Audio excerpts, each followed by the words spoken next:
Halo semuanya, perkenalkan kami dari kelompok 6 pada kuliah Manajemen Bisnis kelas P TI MTI. Kami akan membahas pelanggaran kode etika bisnis pada PT Telkomsel. Tapi sebelum itu, izinkan kami memperkenalkan diri terlebih dahulu. Nama saya Nyoman Krisna Adinda, bisa dipanggil Krisna. Saya Indonesia Sakade, biasa dipanggil. Nama saya Putri Sukma Berdiati, bisa dipanggil Sukma. Nama saya Niputu Evi Sutria Dewi, biasa dipanggil Evi. Nama saya Tegar Satria Firmansyah, biasa dipanggil Tegar. Untuk tahu penjelasan lebih lanjut, bisa saksikan video kami sampai selesai. Telkomsel, operator seluler ternama, diduga melakukan program manipulasi dalam program Talk Mania yang menimbulkan kecewaan di kalangan pelanggan Telkomsel. Program itu menjanjikan layanan bebas pulsa telepon selama 90 menit sesama pengguna Telkomsel. Namun, banyak pelanggan yang mengeluhkan bahwa pulsa mereka tetap terpotong.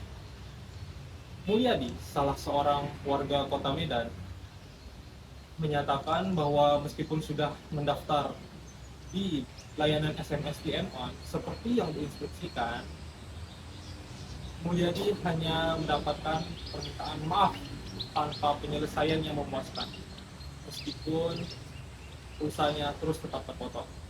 Hal serupa dikatakan oleh Ulung yang menyatakan bahwa program ini mirip dengan judi karena tidak bisa diandalkan. Direktur Advokasi Layanan Konsumen Perlindungan Konsumen Farid Wajdi menilai bahwa iklan Telkomsel ini juga mirip dengan manipulasi karena tidak sesuai dengan realitas yang ditawarkan. LAPK pun siap memberikan bantuan hukum kepada warga yang merasa dirugikan. Meskipun layanan ini hanya mengurangi pulsa sebanyak Rp3.000, tapi jika diperhitungkan dengan banyaknya pengguna Telkomsel, Farid Wajdi memperkirakan banyaknya keuntungan yang diraup oleh Telkomsel ini bisa senilai Rp3 miliar. Tudingan ini, Telkomsel menyatakan akan melakukan pengecekan terhadap pelanggan yang merasa dirugikan dan mengembalikan pulsa yang terpotong. Namun, Departemen Komunikasi dan Informasi serta Badan Regulasi Telekomunikasi Indonesia diminta untuk turun tangan dalam menangani masalah ini agar tidak ada lagi masyarakat yang merasa dirugikan. Sanksi yang tegas diharapkan dapat diberlakukan agar praktik semacam ini tidak terulang lagi di masa depan. Sekian dari saya, selanjutnya akan dibahas oleh kawan saya. Yang pertama ada utilitarianisme, yaitu fokus pada manfaat yang diberikan kepada sebagian besar konsumen atau masyarakat. Dalam konteks Telkomsel, jika kebijakan atau tindakan bisnis memberikan manfaat yang besar bagi konsumen dan masyarakat, maka itu dianggap etis. Namun, jika pelanggan merasa kecewa dan tidak puas, perusahaan seharusnya memberikan kompensasi dan klarifikasi untuk memperbaiki layanan. Yang kedua ada deontologi, memandang bahwa moralitas suatu tindakan tidak hanya bergantung pada konsekuensi, tetapi juga pada prinsip kewajiban yang relevan. Dalam kasus Telkomsel, hal ini mencakup pertimbangan apakah tindakan pemotongan pulsa tanpa pelayanan adalah sesuai dengan prinsip kewajiban ataukah melanggar kewajiban moral pada pelanggan. Yang ketiga, keadilan dan kewajaran, yaitu menyoroti masalah distribusi yang adil atas keuntungan dan beban dalam masyarakat, serta pentingnya memberikan kompensasi yang proporsional atau kerugian yang dialami oleh individu akibat tindakan orang lain. Telkomsel diharapkan memperlakukan semua pelanggan secara adil dan memberikan kompensasi yang sesuai atas kerugian yang mereka alami. Yang keempat ada etika kebajikan, yaitu menekankan pada karakter moral dari pembuat keputusan dan bagaimana nilai-nilai yang diinginkan oleh perusahaan tercermin dalam tindakannya. Telkomsel harus mengakui kesalahan dan berusaha untuk memperbaiki layanan mereka agar sesuai dengan standar moral yang diinginkan. Yang kelima ada imajinasi moral, menggambarkan kemungkinan motivasi dan tindakan yang dapat dilakukan oleh Telkomsel, termasuk menciptakan sensasi pasar, meningkatkan citra perusahaan, serta mengambil langkah-langkah pemasaran yang tepat untuk memperbaiki situasi. Selanjutnya, untuk mengatasi permasalahan ini akan dijelaskan oleh teman saya. Oke, next merupakan penjelasan dari penyelesaian masalah yang sudah dijelaskan sebelumnya oleh teman saya.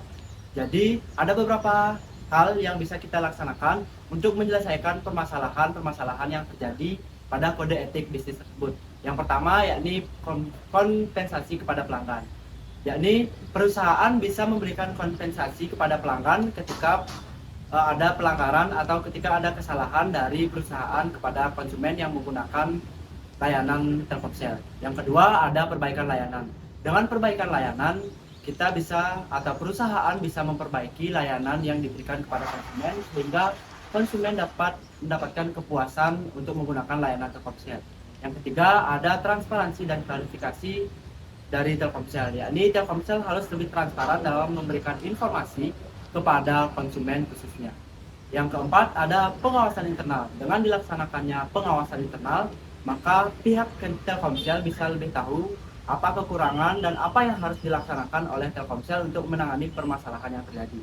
Dan yang terakhir ada pembaharuan kode etik, yakni Telkomsel harus memperbarui dan memperketat kode etik mereka. Dengan hal tersebut, maka Telkomsel atau pihak perusahaan dari Telkomsel bisa lebih memberikan pelayanan dan bisa memberikan kenyamanan kepada konsumen. Dan juga Telkomsel bisa memberikan pelatihan kepada karyawan agar bisa memberikan pelayanan yang lebih optimal. Sekian penjelasan dari penyelesaian masalah kode etik Telkomsel. Saya lanjutkan ke Dara.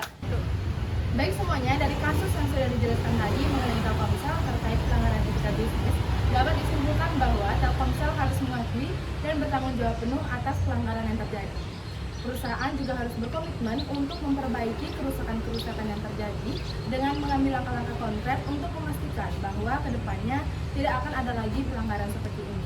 Tidak hanya itu, juga diperlukannya penindakan-tindakan hukum yang tegas terhadap kasus seperti ini untuk menjaga integritas perusahaan dan mengembalikan kepercayaan pelanggan. Adapun beberapa saran yang dapat kami berikan terkait kasus pelanggaran kode etika pada PT Telkomsel yaitu yang pertama, audit internal mendalam. Telkomsel harus melakukan audit internal menyeluruh untuk meninjau praktik penjualan, penagihan, dan penanganan keluhan pelanggan mereka. Audit ini harus dilakukan oleh pihak independen untuk memastikan transparansi dan objektivitas. Yang kedua, perbaikan sistem dan prosedur. Berdasarkan hasil audit, Telkomsel perlu melakukan perbaikan pada sistem dan prosedur mereka. Ini termasuk memastikan bahwa penjualan tambahan hanya dilakukan atas persetujuan pelanggan dan bahwa penagihan dilakukan secara transparan dengan rincian biaya yang jelas. Yang ketiga, pelatihan karyawan. Karyawan Telkomsel harus dilatih secara intensif tentang etika bisnis, termasuk cara berinteraksi dengan pelanggan, cara profesional, dan cara menangani keluhan dengan baik. Yang keempat, perbaikan layanan pelanggan. Telkomsel harus meningkatkan layanan pelanggan mereka dengan menyediakan lebih banyak saluran komunikasi, mempercepat respon terhadap keluhan, dan meningkatkan kemudahan akses untuk pelanggan.